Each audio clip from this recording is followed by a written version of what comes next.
தேவனுடைய பிரசுத்த நாமத்திற்கு மகிமை உண்டாவதாக.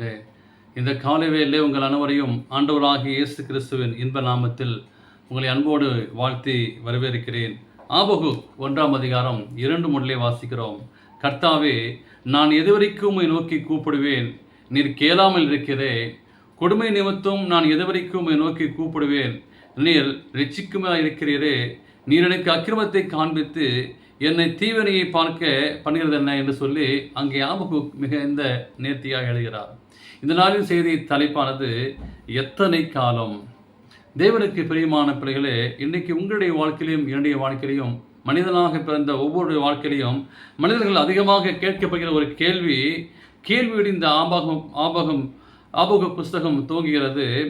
எதுவரைக்கும் கர்த்தாவே என்று சொல்லி அந்த கேள்வியை அநேக காலமாகவே தேவனிடம் கேட்டு வந்தார் ஆபகுக். இன்னைக்கு உங்களுடைய வாழ்க்கையிலும் என்னுடைய வாழ்க்கையிலும் ஒரு கஷ்டம் வரும்போது இந்த கஷ்டம் எப்போது நிவர்த்தியாகும் என்று சொல்லி ஆண்டவர் நோக்கி, எதுவரைக்கும் கர்த்தாவே இந்த துன்பத்தை சகிப்பது, இந்த பிரச்சனை சகிப்பது என்று சொல்லி அநேக நாட்களாக நாம் துன்பத்தை நீங்கள் சகித்து வந்தாலும், தன்னை சுற்றிலும் அநேக காரியங்களை நடந்தாலும் பெருகினாலும் துன்மார்க்கன் அங்கே விருத்தியடைந்து நீதிமான்களை ஒடுக்கப்படுவதையும் பார்க்கிறோம்.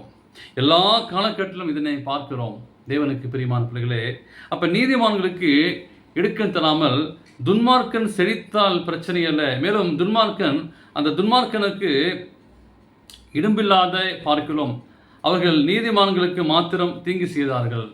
இன்றைக்கு சட்டம் ஒழுங்கு சீர்கெட்டு போயிற்று. அதன் மத்தியிலே அங்கே சில மாறுதல் எவராலும் தர முடியாத சூழ்நிலையாக இருக்கிறது.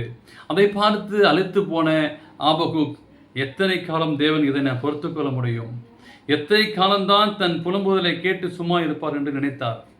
அதற்கு தேவனே பொறுப்பாளி என்று சொல்லி, நீரனை தீவினையை பார்க்கிறது என்ன என்று கேட்டார்.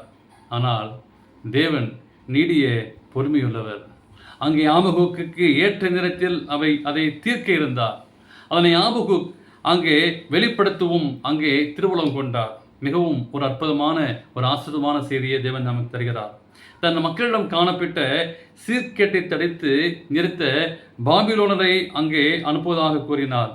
அவர்களை குதிரை போலவும் சிவிங்கி போலவும் கழுங்கு போலவும் சடுதியில் வந்து கீழ்காற்றை போல அவர்களை வாரி சிறைப்படுத்தி செல்கிறார்கள். அந்த பிரச்சனையை தீர்க்க தேவன் ஒரு திட்டம் வைத்துள்ளார். எனவே தீர்க்கதரிசியிடம் பொறுமை இல்லாதிருந்தது. சில நேரங்களிலே முற்றிலும் அநியாயம் நடப்பது போல தோன்றால், ஆனால் சீக்கிரமாகவே தாமதமாகவே கிடைக்கும். நம்மிடம் உண்மையை நாம் வேண்டிக் கொண்டால் தேவன் புறக்கணியார். நம் கேள்விகளுக்கு நிச்சயமாகவே பதில் தருவார். எனவே தேவன் நீடிய பொறுமையுள்ளவர். நமக்கு ஏற்ற நேரத்தில் அந்த பிரச்சனையை தீர்க்க தேவன் திட்டத்தில் வைத்துள்ளார். எனவே அதற்காக நாம் காத்திருப்போம். அந்த பிரச்சனை நிச்சயமாக மாறத்தக்க தேவன் கிருபை செய்வராக. ஆமென்.